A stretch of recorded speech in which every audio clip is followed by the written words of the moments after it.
I bought this high mileage diesel Toyota Fortuner with 310,000 kilometers on the clock, sight unseen, at an online auction on WeBuyCars. 2 days later, I drove it home without inspecting it. What could go wrong? Well, a few weeks later, while on a 5,000 kilometer road trip with the caravan and the whole family, the water pump started leaking. And that meant a big front end job the day before Christmas. This is not one of those WeBuyCars horror stories, but I did make a few rookie mistakes when I bought this high mileage diesel Toyota Fortuner from WeBuyCars. If you are thinking of doing the same, here are all the mistakes I made when I bought this car at the online auction. And stick around until the end if you want to learn how I would do it differently next time.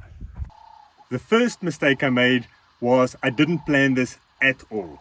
I wasn't looking for Fortuners, I was just browsing the WeBuyCars new arrivals auction, and I spotted this Fortuner amongst a bunch of other cars at a very good price. And with 20 minutes to go until the bidding closed, I quickly looked up what the prices are that they go for, and I just started bidding. I did fix a maximum price, however, and luckily it wasn't necessary because no one else bid on it.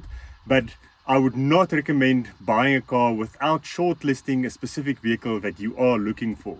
So don't rush it, plan, don't do this. The second mistake I made is I probably bought the worst thing you can at an online auction sight unseen, and that is a high mileage diesel engine. This Fortuner had 310,000 kilometers on it. It didn't list any service history, so it's impossible to know whether it was properly maintained and serviced, especially the oil changes. But luckily, when I got there, I looked in the glove box and I found this. They should have removed this so that you can't identify the previous owner, but it's a full service history. Timing belts have been changed recently. It was actually serviced the week before it was traded in. And I found the original owner was the only owner, the first owner. So it's a one owner car, fully maintained every 10,000 kilometers. So I really got lucky. But this is something you want to confirm before you buy a high mileage diesel, or any diesel for that matter. So if you want to buy a car on auction without seeing it, I'd rather go for a petrol. Don't do this. I got lucky.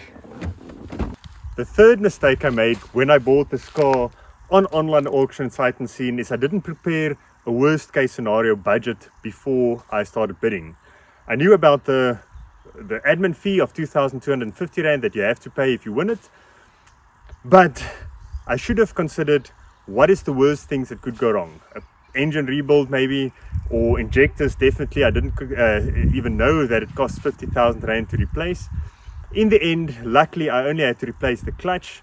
That was 15,000 Rand. I had to replace the front shocks, another 5 grand. And then a few weeks later, on holiday, towing our caravan, the water pump started leaking. Even though the timing belt was changed 10,000 k's back, that ended up costing 8,000 Rand the day before Christmas. So in the end, overall, I think I got lucky. But if I did some research, prepared a proper worst case scenario budget, I could have maybe even found one at a reputable dealer with a guarantee that cost the same. So I think I got lucky because it is a one owner car and it's very clean inside. It's got the roof rack on, but it could have gone way worse than that. So prepare a budget before you start looking at cars. If you want to support this channel so I can continue making videos like this, please drop a like and a comment below, or share it with a car nut buddy. And if you want me to risk it all buying a Mercedes SLK for the next project car, comment SLK. Mistake number 4 is I didn't go and inspect or test drive the car before I bid on it. Now for me it was impossible because I live 3 hours away from the WeBuyCars and the auction only had 20 minutes left before the bidding closed. Now, especially with the diesel and a high mileage diesel, you want to at least put diagnostics on it to see what the condition of the injectors are. Because on this, it's 50k to replace them. If I test drove this Fortuner before I bid on it, I would have known that the clutch is on its way out. It would have lasted maybe another 10 or 20,000 kilometers, but that's 15k to replace it. I could have factored that into my price before starting to bid on it. I would have also seen that there's a pink residue on the water pump. So that's a potential big front end job in the near future. So don't do this. Go and inspect the car. If you don't know much about cars yourself, take a mechanic with you that you trust so that you can prepare that budget before you know how much to bid on it. Mistake number 5 is I didn't plan for the collection. Now, because I live 3 hours away, I had one or two options. I had either had to get a lift there and drive the Fortuner back, which I knew nothing about, or I had to trailer it. Now, I chose to hitch a lift with some people from town which I have never met before.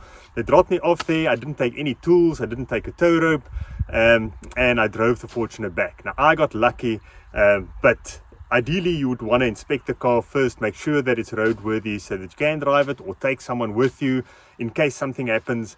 I just did it blind and I made it. But if I got stranded next to the road, it could have been in a dangerous spot, or I would have had to phone a friend to come and tow me, or get a tow truck, which could have been very expensive. Oh, and remember, once the deal is closed, you have 48 hours to go and collect it. So you can't leave it there for a week or two until you figure out your plan to get it home. So plan ahead. So with this Fortuner, I got very lucky. I bought it. It ended up being a one-owner car with a full service history. Because we were going on a 5,000 kilometer road trip with a very heavy caravan and the whole family, I took it for a 16-point check at a reputable mechanic in town. In the end, the only issues were that the clutch needed replacement at some point, so I just did it before the trip, and I replaced the front shocks. On our way to Cape Town, the water pump started leaking. Luckily we made it there. It didn't overheat, it didn't leak much, but that meant a big front end job, timing belt, water pump, the day before Christmas in Claremont. We made it all the way back home without any issues. I'm very happy with the car. I'm glad I did it, but would I have done it again the same way? Definitely not. I get cold shivers thinking about what could have gone wrong. If I had to do this again, here's the plan. I'd first shortlist all the vehicles that fall within the category that I want. I'll prepare a proper budget to see what is the worst case scenario so that I know what I'm potentially getting myself into, or whether I should just look for a car somewhere else at a proper dealer. Then I'll make a proper plan to go and fetch the car, possibly with a trailer, or at least with backup to drive with me and some tools. I'll also go and inspect the vehicle before I bid on it or before I buy it. And if it's a diesel, I'll run diagnostics to check the condition of the injectors and the rest of the engine.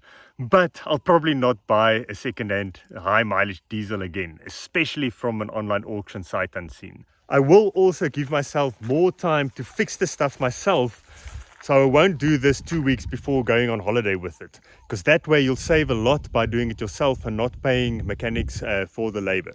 So if you are thinking of buying from WeBuyCars, go check out my playlist on the cheapest Suzuki Super Carry I could find on the WeBuyCars site, and stick around to see what we get up to next. Thank you for watching, and see you next time.